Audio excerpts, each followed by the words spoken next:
Assalamualaikum warahmatullahi wabarakatuh. Perkenalkan, nama saya Nur Hayati dari Universitas Muhammadiyah Makassar, Prodi Pendidikan Sosiologi. Pada kesempatan kali ini, saya akan membawakan materi tentang fikih lalu lintas. Fikih lalu lintas berfokus pada penerapan prinsip-prinsip hukum Islam dalam konteks berkendara dan perilaku di jalan raya.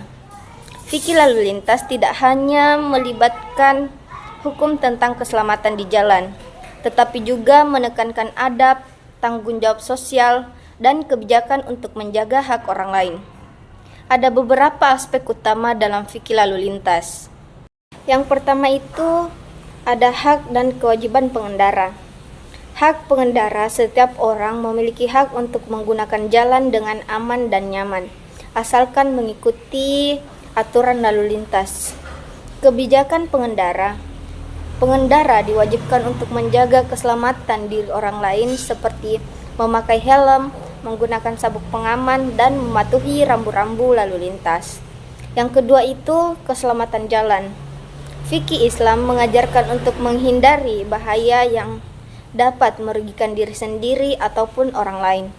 Hal ini mencakup menghindari kebut-kebutan, mengutamakan keselamatan, serta tidak melakukan tindakan yang membahayakan pengguna jalan lain.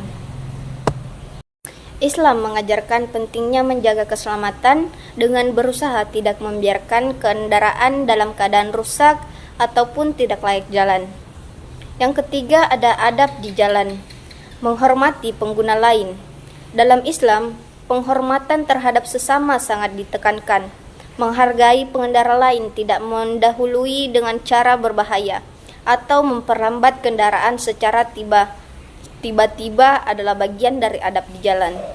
Menghindari penggunaan handphone saat berkendara, seperti halnya dengan dalam kehidupan sehari-hari. Islam menganjurkan untuk tidak mengalihkan perhatian pada hal-hal yang tidak penting, termasuk menggunakan handphone saat mengemudi. Yang keempat yaitu tanggung jawab terhadap kerusakan atau kecelakaan. Jika seorang pengendara menyebabkan kecelakaan, ia wajib bertanggung jawab atas kerugian yang ditimbulkan. Jika kerusakan terjadi atas kelalaian, maka ia perlu mengganti kerugian sesuai dengan ketentuan yang berlaku. Diat atau kompensasi.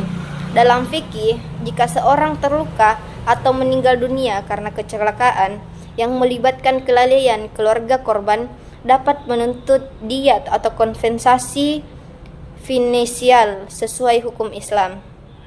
Yang kelima, ada larangan melanggar aturan lalu lintas. Melawan arus.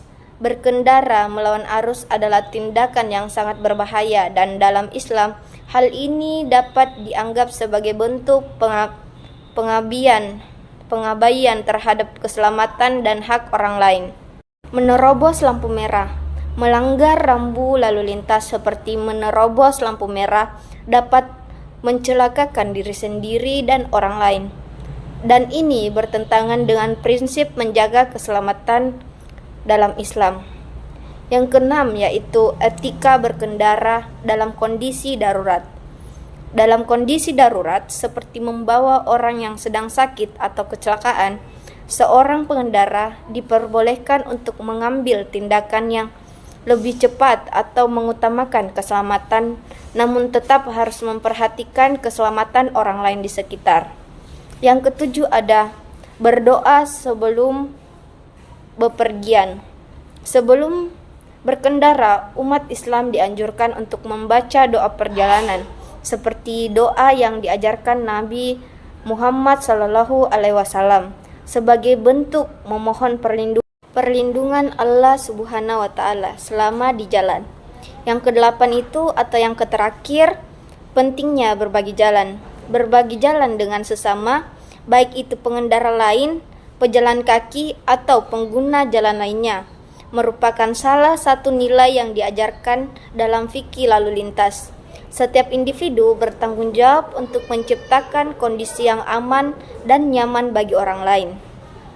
Adapun kesimpulan yang materi yang telah tadi saya bawakan, yaitu fikih lalu lintas tidak hanya berkaitan dengan hukum atau kewajiban, tetapi juga tentang moralitas, etika, dan keadilan dalam berinteraksi dengan orang lain di jalan raya.